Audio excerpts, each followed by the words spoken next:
तपाई यतिखेर हेर्दै हुनुहुन्छ त्रिशुली खबर टिभी।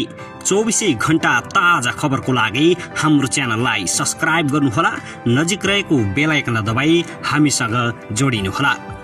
एमाले अध्यक्ष केपी शर्मा ओलीलाई भेट्न बालकोट पुगे गृहमन्त्री बालकृष्ण खाँड र कानुन मन्त्री। एसपीपीमा ओली रक्षात्मक, अमेरिकालाई पत्र पठाउन संसदीय समितिको निर्देशन। ओलीसँग गृहमन्त्री बालकृष्ण खाँडले गरे यस्तो सहमति। एसपीपी बारे अध्यक्ष ओलीको स्पष्टीकरण हदै दर्जाको झुट र बेइमानी कुरा गरियो। गृहमन्त्री र कानुन मन्त्रीले सम्झाए ओलीलाई, म प्रधानमन्त्री थिएँ तर एसपीपीमा सहभागी हुन पत्र लेखेको मलाई थाहा भएन, ओलीको भनाई। श्वेत पत्र जारी गर्दै एसपीपी सदाका लागि अस्वीकार गर्नुपर्छ, नारायण श्रेष्ठको भनाई। संसदीय समितिको निर्देशन, एसपीपीमा संलग्न नहुने जानकारी दिउँ। पार्टीभित्रै विरोध नेतामाथि कारबाहीको डण्डा वर्षाउँदै। सङ्घ र प्रदेशको निर्वाचन पछिसम्म पनि गठबन्धन रहने माओवादी अध्यक्ष पुष्पकमल दाहाल प्रचण्डको भनाई। एसपीपीको आशंकाको परिस्थिति देखा पर्यो, तथ्यसहित श्वेत पत्र जारी गर्नुपर्छ, माओवादीले बतायो। मन्त्री परिषदले पास गरेको कार्यक्रम बजेट गायब, मुख्यमन्त्रीले सोधे स्पष्टीकरण। सरकारबाट हट्ने तय भइसकेपछि सुशील कोइरालाले एसपीपीमा जाने निर्णय गरेको ओलीको दाबी। एसपीपी प्रकरण आफूतिर सोझिएको तीर, ओलीले सुशील कोइराला र प्रधान सेनापतितर्फ किन फर्काए, यस्तो छ भित्री कारण। सञ्चारकर्मी त्यागेर राजनीतिमा आएका रवि लामिछानेले गरे यस्तो घोषणा। रामकुमारी झाँक्रीको यस्तो टिप्पणी, देशैभरि हङ्गामा। अब हेर्नुहोस् पुरा समाचार।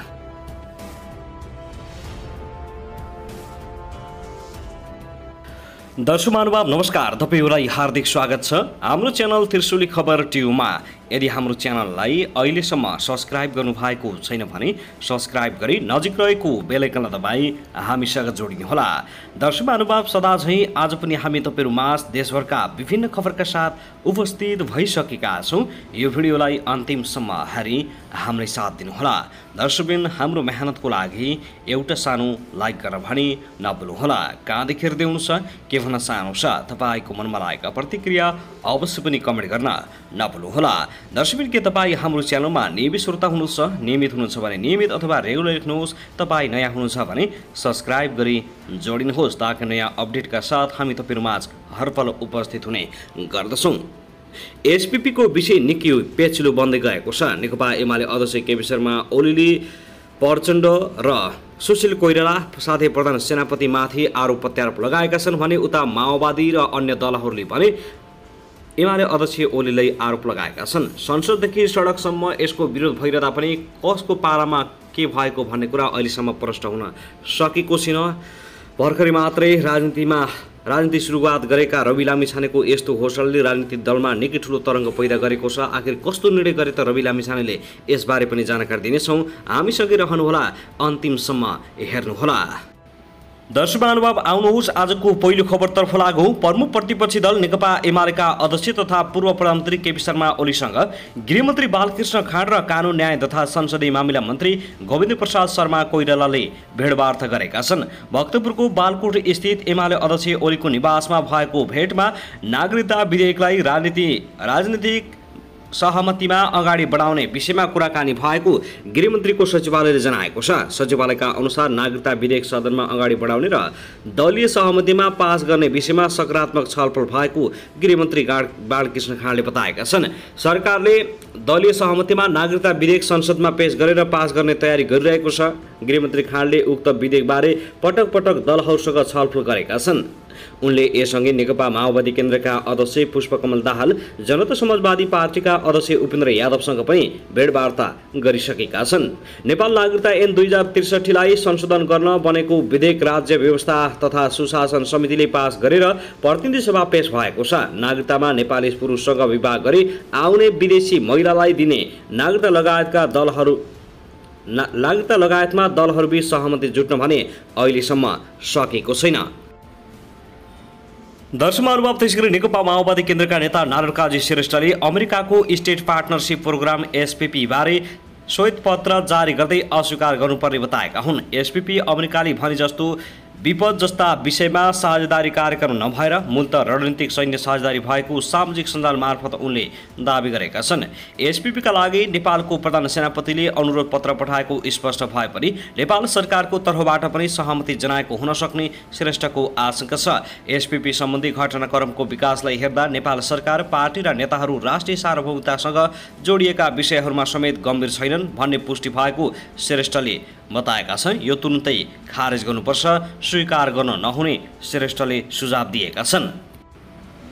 साथै यता भने नेकपा माओवादी केन्द्रका अध्यक्ष पुष्पकमल दाहाल प्रचण्डले शान्ति प्रक्रिया टुङ्गोमा लगाउने बेलासम्म पाँचले गठबन्धन कायम रहने बताएका छन्। भरतपुर महानगरपालिकाले हिजो आयोजना गरेको भरतपुर महानगरको आगामी कार्यदिशा विषयक अन्तर्क्रियामा उनले सङ्घ र प्रदेशको निर्वाचनसम्म मात्रै नभएर शान्ति प्रक्रिया टुङ्गोमा पुर्याउने र विकासको नयाँ युगतिर लैजानका लागि पनि सामूहिकतामा नै जाने बताएका छन्। देशलाई अब कसैले प्रतिगमनतर्फ लान नसक्ने भन्दै उनले भने अहिले पनि समस्या र चुनौती त छन्, यद्यपि गठबन्धनको सरकारले ती मुद्दा समाधान गर्दै अगाडि बढेको छ। अहिले देशमा एक्लै हिँड्ने प्रवृत्ति र मिलेर हिँड्ने प्रवृत्तिका बीच लडाईँ भइरहेको उनले बताएका छन्। हरेक पार्टीभित्र पनि यो प्रवृत्ति कायम रहेको भन्दै उनले भने हिजो प्रतिगमनतिर जान खोज्ने, संविधान मिच्न खोज्ने, लोकतन्त्रलाई मास्न खोज्ने प्रवृत्ति एक्लै हिँडेको छ, अर्को सबै मिलेर जाउँ भन्ने प्रवृत्ति रहेको छ। एकताको पक्ष र विरोधीका बीचमा अहिले लडाईँ चलिरहेको प्रचण्डले बताएका छन्। स्टेट पार्टनरसिप प्रोग्राम एसपीपी पूर्व प्रधानमन्त्री केपी शर्मा ओली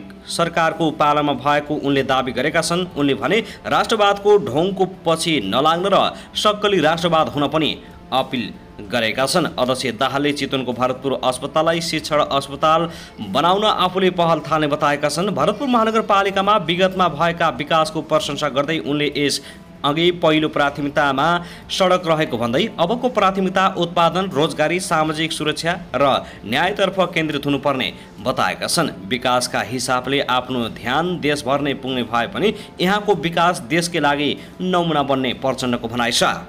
दर्शक महानुभाव, त्यसगरी पल्मु प्रतिपक्षी दल नेकपा एमालेका अध्यक्ष एवं पूर्व प्रधानमन्त्री केपी शर्मा ओलीले अमेरिकासँग स्टेट पार्टनरसिप प्रोग्राम एसपीपी आफू नेतृत्वको सरकारले अगाडि बढाएको भनेर माओवादी केन्द्रका अध्यक्ष दाहालले हदै दर्जाको झुट र बेइमानी कुरा गरेको आरोप लगाएका छन्। अध्यक्ष ओलीले सुशील कोइराला नेतृत्वको सरकारले सुरु गरेको, दाहाल नेतृत्वको सरकारले अगाडि बढाएको सो प्रोग्राम आफू नेतृत्वको सरकारले अस्वीकार गरेको तथ्यलाई बिर्सेर दाहालले झुट र बेइमानीपूर्ण गरेको स्पष्टीकरण दिएका हुन्। 2072 साल पुस 6 गते तत्कालीन प्रधानमन्त्री र रक्षा मन्त्री रहेका कोइरालाले मन्त्री स्तरीय निर्णय गराएर सो प्रक्रिया अगाडि बढाएको र सोही अनुसार तत्कालीन प्रधान सेनापति राजेन्द्र छेत्रीले अमेरिकी राजदूतलाई पत्रचार गरेको ओलीको भनाइ छ। तर त्यो पत्रचारबारे आफूलाई कुनै जानकारी नआएको अध्यक्ष ओलीले बताएका छन्। पार्टीबाट निर्वाचित स्थायी तहका जनप्रतिनिधिका लागि काठमाडौँमा आयोजित प्रशिक्षण कार्यक्रममा उनले 2074 साल वैशाख 24 गते दाहाल प्रधानमन्त्री भएका बेला तत्कालीन प्रधान सेनापति छेत्रीले सो प्रोग्राममा हामीले सहभागी गराउन पर्यो भनेर अमेरिकी सेनाको फ्यासेफ्याकी कमान्डरलाई पत्रचार गरेको तथ्य नबिर्सन समेत सचेत गराएका छन्।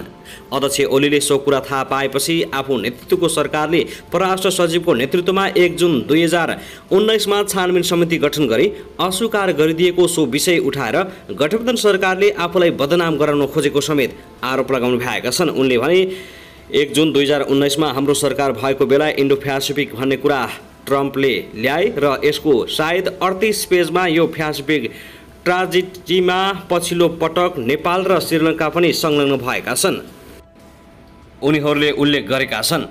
त्यो उल्लेख गरेपछि हामीले त्यसलाई हेरेर कहाँबाट भयो, हामी भएका छैनौँ, हामी त्यस्तो ट्राजेडीमा गएका छैनौँ, उनले पार्टनरसिपमा हामी गएका छैनौँ र जाने कुरा पनि आउँदैन। हाम्रो परराष्ट्र नीति, विदेश नीति कुनै कुराले पनि हामी पञ्चशीलको सिद्धान्त मान्छौँ, हामी तटस्थको नीति मान्छौँ। उनले अगाडि भने हामी कुनै पनि सैन्य गुटमा सरिक नहुने, कुनै पनि प्रकारको मिलिटरी एलायन्समा सरिक नहुने त्यो हाम्रो नीति छ भने त्यो कुरा कसरी आयो भनेर प्रदीप कुमार गेवालीजी परराष्ट्र हुनुहुन्थ्यो, ईश्वर पोखरेलजी रक्षा मन्त्री र उप प्रधानमन्त्री हुनुहुन्थ्यो। त्यति बेला हामीले एउटा छानबिन समिति बनाएका थियौँ, सायद परराष्ट्र सचिवको नेतृत्वमा होला। त्यो छानबिन समितिले रिपोर्ट दियो, यो उपयुक्त हुँदैन, ठिक छैन र यसमा हामी सहभागी हुन सक्दैनौँ र यो मिलिटरी गठबन्धन भन्ने कुरा त हाम्रो यो सोचभन्दा बाहिरको कुरा हो, ओलीले भनेका छन्। हामी कुनै पनि मिलिटरी एलायन्समा कहिले पनि जाँदैनौँ भन्ने छँदैछ। त्यसपछि हामीले जाँदैनौँ भनेर निर्णय गऱ्यौँ, यसमा हामी सहभागी हुँदैनौँ भन्ने कुरा गरियो। त्यो कुरा त्यति बेला नै च्याप्टर क्लोज भएको थियो। अहिले विवाद निस्किएको छ। अध्यक्ष ओलीले आफू र आफ्नो पार्टी राष्ट्र र राष्ट्रियताको सवालमा सदैव सचेत रहेको उल्लेख गर्दै अरूले फिजाएको भरमा नपर्न पार्टीका नेता तथा कार्यकर्ताहरूलाई सचेत रहन आग्रह गरेका छन्।